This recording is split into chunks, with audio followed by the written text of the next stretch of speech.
Wish करो सबको। बेटा विश करो। Good morning sir.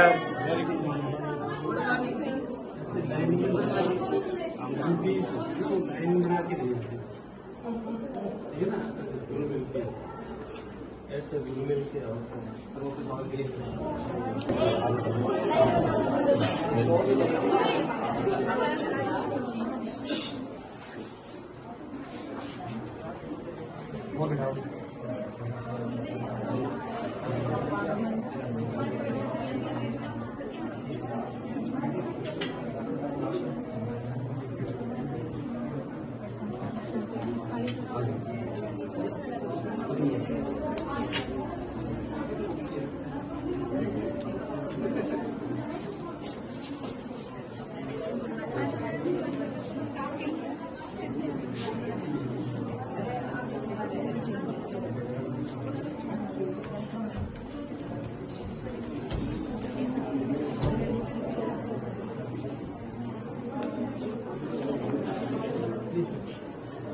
आपके माना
मैं कशिश जो युवा संसद के सदस्य निर्वाचित हुई हूँ, ईश्वर की शपथ लेती हूँ कि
अब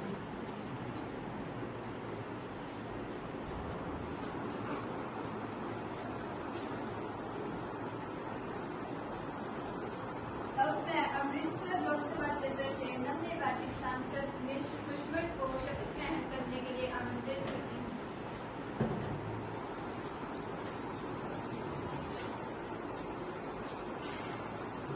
महोदय, आप शपथ लेंगे। महोदय, मैं शपथ ग्रहण करूँगी। महोदय, किस भाषा में शपथ ग्रहण करेंगी? पंजाबी भाषा में।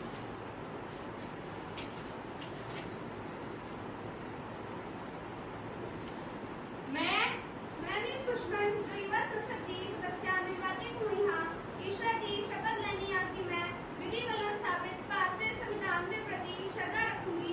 देश की प्रभुसत्ता ਅਤੇ एकता ਨੂੰ ਬਣਾਏ ਰੱਖੂੰਗੀ ਅਤੇ ਜਿਸ ਪਦ ਨੂੰ ਮੈਂ ਗ੍ਰਹਿਣ ਕਰਨ ਵਾਲੀ ਹਾਂ ਉਸ ਦੇ ਕਰਤੱਵਾਂ ਦਾ ਸ਼ਰਧਾਪੂਰਵਕ ਨਿਭਾਣ ਕਰੂੰਗੀ।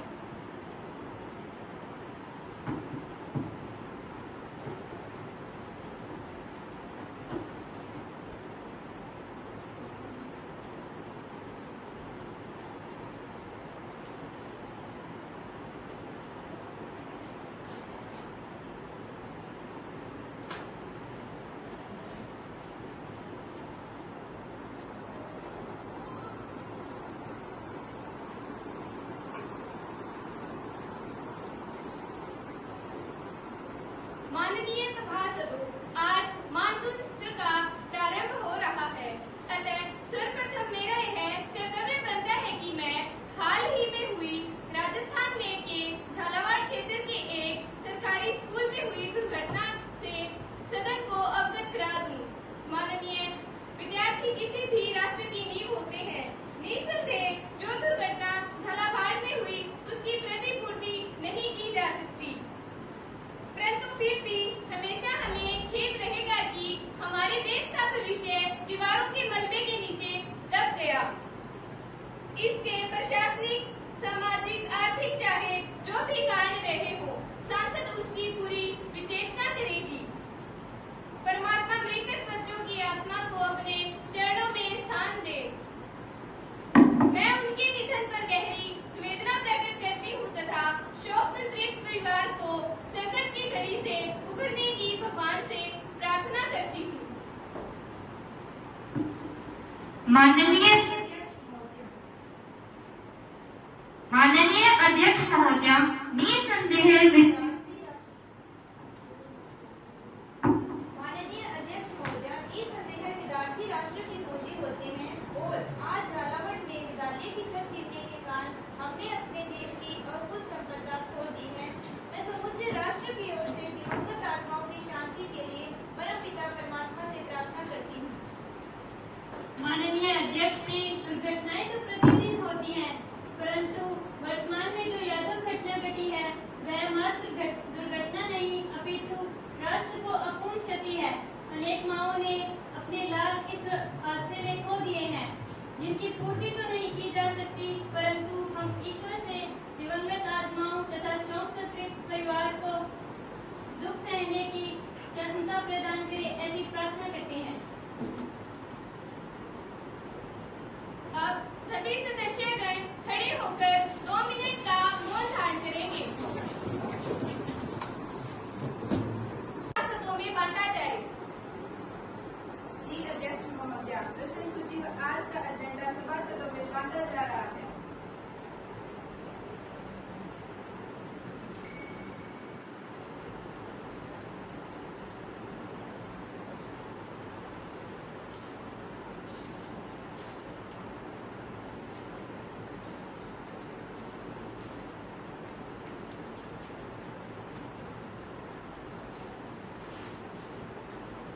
अब प्रश्नकाल आरंभ होता है। प्रश्न संख्या 101। अध्यक्ष महोदय, मैं आपके माध्यम से गृह मंत्री जी से यह पूछना चाहती हूँ कि क्या वह इस बात का जवाब देने की कृपा करेंगे, क्योंकि हाल ही में भारत पाकिस्तान की सीमा पर नई बाड़ लगाई गई है। सरकार की पुरानी बाड़ हटाने के लिए क्या योजना है? क्या सरकार के पास पुरानी कारों को हटाने, उनके पुनः उपयोग और उचित निपटान के लिए कोई नीति है? यदि हाँ, तो इसका तत्संबंधी ब्यौरा क्या है? यदि नहीं, तो इस संबंध में सरकार तक निर्णय लिए जाने की कब तक संभव संभालना है। अध्यक्ष महोदया, मैं आपके माध्यम से विपक्षी नेता को बताना चाहती हूँ कि सीमा बांध का प्रतिस्थापन और उन्नयन एक निरंतर प्रक्रिया है और पुराने तारों का पुनः उपयोग नहीं किया जा सकता, क्योंकि एक बार हटाने के बाद वे पूरी तरह से अनुपयोगी हो जाते हैं। हालांकि पुराने बार का क्रेडिट मानदंडों के अनुसार प्रतिस्थापन की निविदा में शामिल किया जाता है। प्रश्न संख्या 102। मैं अध्यक्ष महोदय जी के माध्यम से सरकार से यह पूछना चाहती हूँ कि देश में छावनी बोर्डों की संख्या कितनी है, उक्त छावनी बोर्डों का क्षेत्रफल कितना है और उनके अंतर्गत कितनी जनसंख्या आती है। उक्त छावनी बोर्डों के निर्वाचन नहीं किए जाने के क्या कारण है और निर्वाचन कब तक होने की संभावना है। माननीय अध्यक्ष महोदय, मैं आपके माध्यम से मैं विपक्षी साथी को बता देना चाहती हूँ कि वर्तमान में 61 छावनी बोर्ड है। रक्षा भूमि का कुल क्षेत्रफल 17.81 लाख एकड़ है, जिसमें से लगभग 1.61 लाख एकड़ भूमि छावनियों में अवस्थित है। 2011 की जनगणना के अनुसार छावनियों की जनसंख्या 20,68,854 है। छावनी क्षेत्रों और निकटवर्ती राज्य नगरपालिका क्षेत्रों में लागू नगरपालिका कानूनों में एकरूपता लाने के लिए संबंधित राज्य सरकारों के समक्ष चुनिंदा छावनियों की सीमाओं से नागरिक क्षेत्रों को हटाने और उन्हें निकटवर्ती नगरपालिका क्षेत्रों से मिलवाने का प्रस्ताव रखा गया है। क्योंकि नागरिक क्षेत्रों को हटाने की कार्रवाई का परिणाम छावनी बोर्ड की शासन संरचना को प्रभावित कर सकता है, इसलिए छावनी बोर्ड में चुनाव नहीं करवाए गए हैं। प्रश्न संख्या 103। माननीय अध्यक्ष महोदया, मैं आपके माध्यम से रेल मंत्री जी से यह पूछना चाहता हूं कि विगत 3 वर्षों व वर्तमान वर्ष के दौरान नई रेल परियोजनाओं के लिए उत्तराखंड को कुल परियोजनावार कितनी धनराशि आवंटित की गई है। माननीय अध्यक्ष महोदया, मैं आपके माध्यम से मेरे विपक्ष को बताना चाहती हूँ कि रेल परियोजनाओं का सर्वेक्षण राज्यवार नहीं बल्कि क्षेत्रीय रेलवार किया जाता है, क्योंकि रेल परियोजनाएं राज्यों की सीमाओं के आर पार फैली हो सकती है। रेल अवसंरचना परियोजनाओं को स्वीकृत करना सतत और गतिशील प्रक्रिया है। रेल अवसंरचना संबंधी परियोजनाओं को लाभप्रदता, यातायात अनुमान, अंतिम छोर तक संपर्कता, अवसंरचना संबंधी अनुपलब्ध कड़ियों और वैकल्पिक मार्गों, संकुलित लाइनों के संवर्धन, सामाजिक आर्थिक महत्व आदि के आधार पर स्वीकृत की जाती है, जो चालू परियोजना की देयताओं, निधियों की सीमाओं, उपलब्धता की प्रतिस्पर्धी मांगों पर निर्भर करता है। उत्तराखंड में पूर्णतः पड़ने वाली नई लाइनें परियोजनाएं भारतीय रेल के उत्तर रेलवे और पूर्वोत्तर रेलवे के जोनों में आती है। रेल परियोजना का क्षेत्रीय रेलवार विवरण भारतीय रेल की वेबसाइट पर सार्वजनिक डोमेन में उपलब्ध करवाया जाता है। दिनांक 1/4/2025 की स्थिति के अनुसार उत्तराखंड राज्य में पूर्णतः पड़ने वाली 40,384 करोड़ रुपए की लागत की 216 किलोमीटर कुल लंबाई वाली 3 नई लाइनें विकसित की गई है, जिनमें से 16 किलोमीटर कुल लंबाई को कमीशन कर दिया गया है और मार्च 2025 तक 19,898 करोड़ रुपए को व्यय किया जा चुका है।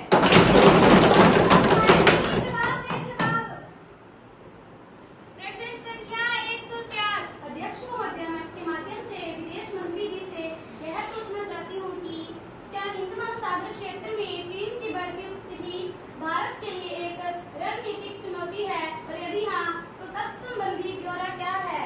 क्या चीन दोहरे उपयोग के उद्देश्यों के लिए बंदरगाहों, हवाई अड्डों और रसद क्षेत्र को केंद्रित करते हुए कई बुनियादी ढांचागत परियोजनाएं शुरू कर रहा है, जो हमारी सुरक्षा के लिए खतरा होगी, और यदि हाँ तत्संबंधी ब्यौरा क्या है। क्या चीन समुद्री क्षेत्र जागरूकता बढ़ाने और हिंद महासागर क्षेत्र से संवेदनशील समुद्री विज्ञान और समुद्री आंकड़े एकत्र करने के लिए इस क्षेत्र में अनुसंधान और सर्वेक्षण जहाजों को तैनात कर रहा है, जो हमारी सुरक्षा के लिए खतरा होगी, और यदि हाँ तो तत्संबंधी ब्यौरा क्या है। समुद्री शक्ति बनने के घोषित उद्देश्य से अवगत है। इस रणनीति के तहत चीन में बंदरगाहों और अन्य अवसंरचनाओं का सुविधाओं में का विकास कर रहा है। चीन की हिंद महासागर क्षेत्र में नौसैनिक और समुद्री उपस्थिति भी है, जिसमें समुद्री डकैती अनुरोधी अभियान, बंदरगाहों में तैनाती और अवसंरचन संरक्षणों पथों की तैनाती शामिल है। सरकार हिंद महासागर क्षेत्र में भारत की सुरक्षा और आर्थिक हितों पर प्रभाव डालने वाले सभी घटनाक्रमों पर बारीकी से नजर रख रही है तथा भारत के हितों की रक्षा के लिए उचित उपाय कर रही है। हिंद महासागर क्षेत्र के देश हमारे साथ व्यापक संबंध और दीर्घकालिक है, जो उनकी अपनी विशेषता पर आधारित है और किसी भी अन्य देश के साथ उनके संबंध स्वतंत्र है। श्रीलंका, मालदीव और मॉरिशस जैसे देश भारत के पड़ोस प्रथम नीति की महासागर क्षेत्र में सुरक्षा और विकास के लिए प्राथमिक और समग्र उनकी दृष्टिकोण में केंद्रीय स्थान रखते हैं। इस क्षेत्र के देश के साथ हमारे राजनीतिक संबंध मजबूत हैं। व्यापार और निवेश बंधों को बढ़ाया जा रहा है। विकास परियोजना और अवसंरचनात्मक सहयोग में प्रगति हो रही है और सभी क्षेत्रों में व्यापक संबंध है। प्रश्न संख्या 105।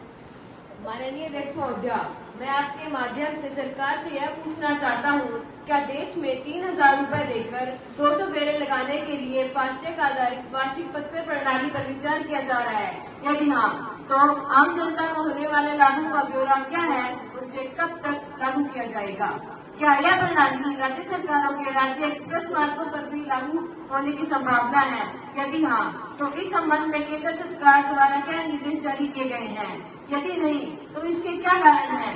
क्या इस वार्षिक पास योजना के अंतर्गत फेरों की सीमा अथवा समय सीमा से संबंधित मुद्दे ध्यान में आए हैं, और यदि हाँ, तो इनका समाधान किस प्रकार किए जाने की संभावना है? इस सरकार वार्षिक पास योजना के अंतर्गत सभी टोल प्लाजाओं पर यात्रियों के लिए सुविधाओं में एकरूपता किस प्रकार से सुनिश्चित करेगी? क्या ऐसी कोई योजना वाणिज्यिक वाहनों के लिए भी है, और यदि हाँ, तो तत्संबंधित ब्यौरा क्या है? और क्या लंबी कतारों से निपटने के लिए टोल प्लाजाओं पर वाणिज्यिक वाहनों के लिए अतिरिक्त द्वार उपलब्ध कराने का कोई प्रस्ताव है, और यदि हाँ, तो तत्संबंधित ब्यौरा क्या है?